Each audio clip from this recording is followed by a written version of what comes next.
Hello students. आज के class में मैं आपके लिए लेके आया हूँ नेक्स्ट एक्सरसाइज के सम्स यानी एक्सरसाइज 2.5 के सम्स। और पिछली जो क्लास था उसमें मैंने आपको 2.5 में जितने भी आइडेंटिटीज यूज हो रहे हैं वो सारे अलजेब्रिक आइडेंटिटीज के बारे में आपसे डिस्कस किया था। उससे बताया गया था कि कहाँ पे कौन सी आइडेंटिटी है और उसको हम कैसे पुट करते हैं। ठीक है, तो आज की क्लास में मैं जो इस एक्सरसाइज में सम्स हैं वो मैं करा रहा हूँ। ठीक है, तो इस क्लास को यानी इस वीडियो को आप लोग लास्ट तक देखते रहिए। और अगर इनमें से कोई डाउट हो तो आपके पास कमेंट बॉक्स है, वहां पे जाके आप बता सकते हैं कहाँ पे क्या डाउट है, क्या समझ में नहीं आ रहा, उसे मैं नेक्स्ट क्लास में फिर इसको समझाऊंगा। अब इससे जरूरी क्या है कि जो आप इस एक्सरसाइज में सवाल करने जा रहे हैं वो पूरे का पूरा सवाल आइडेंटिटीज पे बेस्ड है, फॉर्मूले पर बेस्ड है। तो सारे फॉर्मूले आपको ध्यान में होना चाहिए और ये सारे फॉर्मूले मैंने नेक्स्ट क्लास में पिछली क्लास में आपको बताया गया है। तो ये सारा जो आइडेंटिटीज है, फॉर्मूले हैं, वो एक बार आप फिर से रिवाइज कर लीजिए और फिर इस वीडियो को आप लास्ट तक देखते रहिए। जो आज सम्स कराए जा रहे हैं वो सारा का सारा सम्स आपका क्लियर हो जाएगा अगर आपने आइडेंटिटीज को ध्यान में रखा है तो आइडेंटिटीज को ध्यान में रखिए और फिर क्लास में आगे चलते हैं। अब देखिए क्वेश्चन नंबर जो 2.5 का क्वेश्चन नंबर 1 के हमने 2 पार्ट्स आपको पिछले क्लास में कराए थे, तो आज हम उससे आगे बढ़ रहे हैं।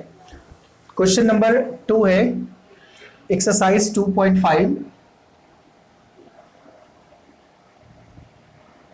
और क्वेश्चन नंबर 2 है 2 में है evaluate the following products without multiplying directly. साफ कह रहा है कि इसमें किसी को डायरेक्ट मल्टीप्लाई किए बिना इवेल्युएट करना है, सॉल्व करना है, मतलब डायरेक्ट मल्टीप्लाई नहीं करना। उसके लिए आपको आइडेंटिटी का जो यूज होता है वो करना है उसमें, यानी कि यूजिंग आइडेंटिटी आपको सॉल्व करना है। फर्स्ट पार्ट है इसका 103 मल्टीप्लाई 107, एक तो ये पार्ट है। और इसी का एक थर्ड पार्ट मैं कराऊंगा आपको इसमें, वो है 104 मल्टीप्लाई 96। ये 2 सम्स देखिए इसमें से जिसको कि हमें डायरेक्ट मल्टीप्लाई नहीं करना है, आइडेंटिटी के हेल्प से सॉल्व करना है, वैल्यू फाइंड करना है। अब देखिए पहले हम फर्स्ट क्वेश्चन कर रहे हैं। फर्स्ट क्वेश्चन है आपका 103 मल्टीप्लाई 107। अब 103 और 107 को हम चेंज करते हैं। पहले 103 को आप लिख सकते हैं 100 प्लस 3 और 107 को आप लिखो 100 प्लस 7। ठीक है, इस तरह से हम इसको अलजेब्रिक आइडेंटिटीज पुट करने के लिए अलजेब्रा के फॉर्म में चेंज करना पड़ेगा। अब देखिए यहाँ पे कौन सी आइडेंटिटी लग रही है, x प्लस ए और x प्लस बी, क्योंकि ये दोनों सेम है तो इससे हम अगर x ले लेते हैं और ये a तो x प्लस ए हो जाएगा और ये x और ये फिर प्लस और ये डिफरेंट नंबर इसको b ले लेते हैं। तो x प्लस ए और x प्लस बी के आइडेंटिटी पे ये पुट हो रही है, तो हम उसकी आइडेंटिटी को यहाँ पे यूज करेंगे। अब लिखिए यहाँ पे यूजिंग आइडेंटिटी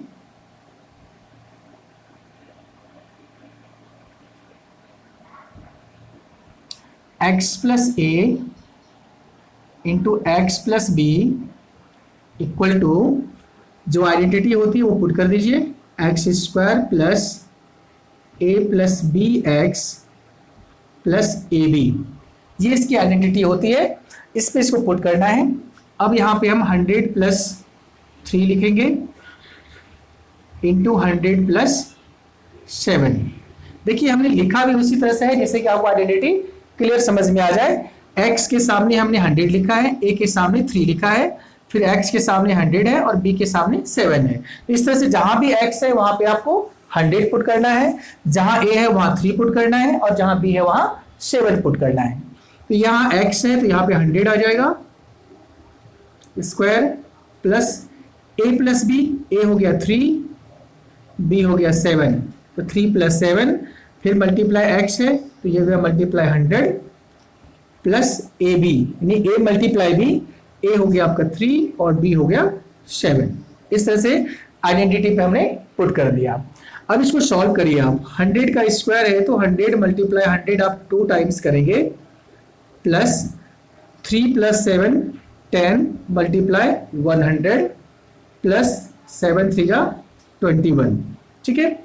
अब 100 इंटू 100 दो बार करेंगे तो 1 पे कितना आ जाएगा, 4 जीरोस आ जाएगा, मीन्स 10,000 प्लस 1000 प्लस 21। अब इस तीनों को ऐड कर दीजिए, 10,000 1000 11,000 और 21, तो ये हो जाएगी 11,021। ये आपका आंसर आ गया। अब अगर इस सवाल को आप डायरेक्टली मल्टीप्लाई करते, 103 मल्टीप्लाई 107 अगर आप डायरेक्ट करोगे तब भी वैल्यू यही आएगी, बट क्वेश्चन में ये कह रहा है कि इसे हम बिना डायरेक्ट मल्टीप्लाई किए सॉल्व करेंगे। तो बिना डायरेक्ट किए इसका मतलब है आइडेंटिटीज यूज करना कंपलसरी है, इसलिए हमने आइडेंटिटी यूज किया और आइडेंटिटी यूज करके हमने इसका सॉल्यूशन फाइंड कर लिया। सेम होगा सॉल्यूशन जो आपका डायरेक्ट मल्टीप्लाई में आता है, ठीक है। तो इस तरह से इसको करना है आइडेंटिटी का यूज करके। अब आइए क्वेश्चन नंबर थर्ड में आपका है 104 मल्टीप्लाई 96। अब यहां पे थोड़ा सा आपको सोचना भी है कि हम कौन सी आइडेंटिटी का यहां पे यूज करें जो कि परफेक्ट नंबर ये हमारा पुट हो जाए। तो जैसे अगर आप इस तरह से पुट करना चाहेंगे 100 मल्टीप्लाई 300 मल्टीप्लाई 7 की तरह, तो 100 प्लस 4 और फिर 100 प्लस से तो आएगा नहीं, माइनस करना पड़ेगा 96 के लिए 4, तो इस तरह से आपका एक आइडेंटिटी नया बन जाएगा। तो इसको चेंज कीजिए आप, 104 को 100 प्लस 4 और 96 को करिए 100 माइनस 4। अब देखिए यहां से a प्लस बी और a माइनस बी का आइडेंटिटी यूज हो रहा है, और a plus b into a minus b की आइडेंटिटी क्या होती है, a square minus b square होता है, उस पर ये पुट हो जाएगा। अब फिर से आप लिखिए यहां पे यूजिंग आइडेंटिटी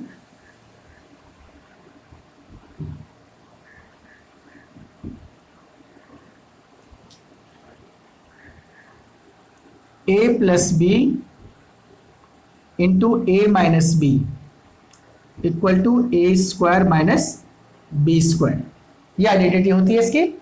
अब a प्लस बी है तो हो गया 100 प्लस 4 और a माइनस बी तो 100 माइनस 4। देखिए बिल्कुल फिट हो रहा है इस पे, क्योंकि a की वैल्यू 100 यहाँ भी है तो a की वैल्यू 100 यहाँ भी है, b यहाँ 4 है तो b यहाँ भी 4 है, यहाँ प्लस है तो यहाँ प्लस है, यहाँ माइनस है तो यहाँ माइनस है, बिल्कुल एग्जैक्टली ये आइडेंटिटी इस पे पुट हो रहा है। अब यहाँ क्या हो जाएगा, a स्क्वायर, a के स्पेस पे क्या है 100 है, तो यहाँ पे आप 100 लिखिए माइनस बी स्क्वायर, बी के स्पेस पे 4 है तो यहाँ 4 लिखिए। 100 का स्क्वायर 100 इंटू 100 दो बार हो जाएगा, और 4 का स्क्वायर 4 इंटू 4 दो बार हो जाएगा। 100 इंटू 100 हो जाएगी 10,000 माइनस 4 4 जा 16। अब 10,000 में 16 को आप माइनस करिएगा तो क्या आ जाएगा 9,984, तो ये इसका वैल्यू आ गया। अगर इसको आप डायरेक्ट मल्टीप्लाई करते 104 मल्टीप्लाई 96 तब भी आंसर आपका यही आता, बट वो डायरेक्ट मेथड हो जाता और डायरेक्ट से नहीं कह रहा है, आइडेंटिटी से कह रहा है, तो हमें आइडेंटिटी पे इसको चेंज करना पड़ेगा इस तरह से सॉल्व करने के लिए, ठीक है। अब नेक्स्ट आइए इसके बाद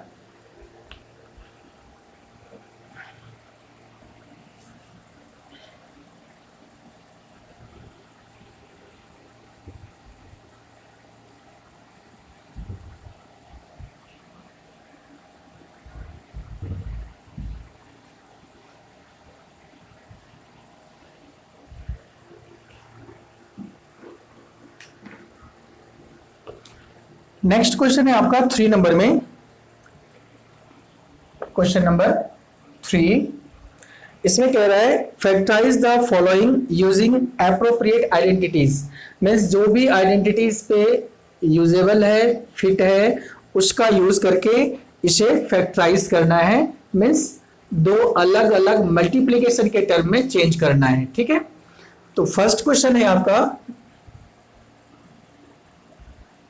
9x square plus 6xy plus y square, और एक सवाल और मैं कराऊंगा इसमें आपको, तो वो थर्ड पार्ट है, ये है x square minus y square upon 100।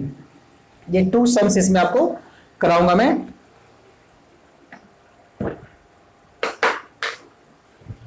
अब देखिए इसमें पहले फर्स्ट क्वेश्चन, इसमें कौन सी आइडेंटिटी आपको लग रहा है? 3 टर्म्स है। तो जब आप आइडेंटिटी, जो अलजेब्रिक आइडेंटिटीज मैंने आपको पिछले क्लास में कराया है, जब उसको आप देखोगे तो 3 टर्म्स आपके पास हैं दो आइडेंटिटी में। एक तो a प्लस बी का whole square, A square plus 2ab plus B square, 3 term है। और एक a माइनस बी का whole square, A square minus 2ab plus B square, इसमें भी 3 टर्म्स है। तो 3 टर्म्स के लिए ये 2 फॉर्मूले हैं आपके पास। तो यहाँ पे प्लस है दोनों में, इसका मतलब है कि a square plus 2ab plus B square पे ये फिट बैठेगा। तो उस आइडेंटिटी को हम देखते हैं। Using identity a square plus 2ab plus B square equal to होती है a plus b whole square. ठीक है, अब इस पे देखते हैं ये पुट हो रहा है या नहीं। a स्क्वायर मीन्स, अब यहाँ पे 9 है, 9 किसका स्क्वायर होता है? 3 का, तो 3x का स्क्वायर हो गया। और ये जो 2 है, 2 आइडेंटिटी में है तो ये सबके साथ रहेगा। a होता है आगे वाला टर्म 3x, और b होता है पीछे वाला टर्म। तो पीछे वाले टर्म में आपका y है, यहाँ पे y हो जाएगा, और फिर y स्क्वायर, यानी b स्क्वायर है तो ये y स्क्वायर हो जाएगा। अब देखिए ये बिल्कुल फिट हो रहा है। 3 का स्क्वायर 9x स्क्वायर, 3x का स्क्वायर 9x हो गया, 2 3 जा 6 xy आ रहा है, y का स्क्वायर, यहाँ भी y का स्क्वायर हो रहा है। ये पूरा टर्म को हमने इस आइडेंटिटी के अकॉर्डिंग हमने चेंज कर दिया थोड़ा सा। अब यहाँ पे इसकी आइडेंटिटी क्या होती है? a plus b whole square. a हो गया आगे का टर्म और b हो गया पीछे का टर्म। तो a हो गया आपका 3x और b हो गया y, तो 3x प्लस वाई का होल स्क्वायर हो गया इसका आंसर। अब इसे चाहे आप तो यहाँ भी आंसर लिख सकते हैं। अगर इसको फैक्टराइज करना है 2 अलग अलग पार्ट में, तो इसको 2 अलग अलग पार्ट में आप लिख दो, 3x plus y into 3x plus y, 2 अलग अलग पार्ट में इसका आंसर आ गया। ठीक है, तो इस तरह से आपको आइडेंटिटी पे पुट करके और फिर इसको चेंज करना है। अब क्वेश्चन नंबर 3 देखिए। 3 में है x square minus y square upon 100। अब यहाँ पे 2 का स्क्वायर है, तो अब फिर आप देखिए उसी आइडेंटिटी में अलजेब्रिक आइडेंटिटी को देखो, तो a square minus b square की तरह से पुट हो रहा है, a square minus b square. तो इसका फॉर्मूला क्या हो जाएगा? a plus b into a minus b. तो उसी तरह से हम इसको चेंज करेंगे। तो यहां पे लिखिए आप यूजिंग आइडेंटिटी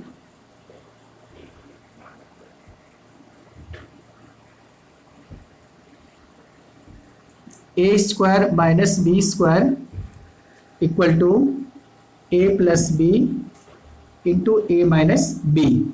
तो अब a स्क्वायर यानी x का स्क्वायर, पहले x का स्क्वायर यहां लिख दीजिए, और b, अब y का स्क्वायर तो आपके पास क्लियर है, और 100 किसका स्क्वायर होता है? 10 का, तो ये हो जाएगा y अपॉन 10 का होल स्क्वायर। तो अब जहां भी a है वहां पे क्या आ जाएगा? x आ जाएगा, और जहां b है वहां पे क्या आ जाएगा? y अपॉन 10 आ जाएगा। ठीक है, अब इसको यहाँ पे पुट कर दो, a के स्पेस पे x प्लस b के स्पेस पे y अपॉन 10, और दूसरे ब्रैकेट में x माइनस वाई अपॉन 10। इस तरह से इसका ये फैक्टराइज हो गया, 2 अलग अलग पार्ट में ये डिवाइड हो गया। ठीक है, तो इस तरह से जो भी आपके सम्स हो जिसमें ये साफ साफ लिखा रहे कि यूजिंग आइडेंटिटीज आपको सॉल्व करना है, तो वहां पे आप आइडेंटिटी ये देखना पड़ेगा, ये ध्यान रखना है आपको कि कौन सी आइडेंटिटी इस पे फिट बैठ रहा है, उस आइडेंटिटी को लेकर के आप कर सकते हैं। कई बार क्या होगा कि इसमें जो आइडेंटिटी के लेफ्ट साइड में है वो गिवन होगा, हमें राइट साइड वाला फाइंड करना होगा, और कई बार राइट साइड वाला गिवन होगा, हमें लेफ्ट साइड वाला फाइंड करना होगा। वो क्वेश्चन आपका बिल्कुल उस तरह से शो किया रहेगा, तो उस तरह से आप उसको पुट करके सॉल्व कर सकते हैं। ठीक है, तो इस क्लास में मैं आपको क्वेश्चन नंबर 2 और 3 के जो पार्ट्स थे वो मैंने कराया है। अब नेक्स्ट क्लास में मैं इसके आगे के पार्ट्स कराऊंगा। ठीक है, और अगर आपको ये मेथड समझ में आ रही है, अगर आपको क्लास अच्छा लग रहा है, तो इस चैनल को सब्सक्राइब करिए, अपने फ्रेंड्स में, दोस्तों के बीच इसको शेयर करिए और इसको लाइक करिए। Thank you students.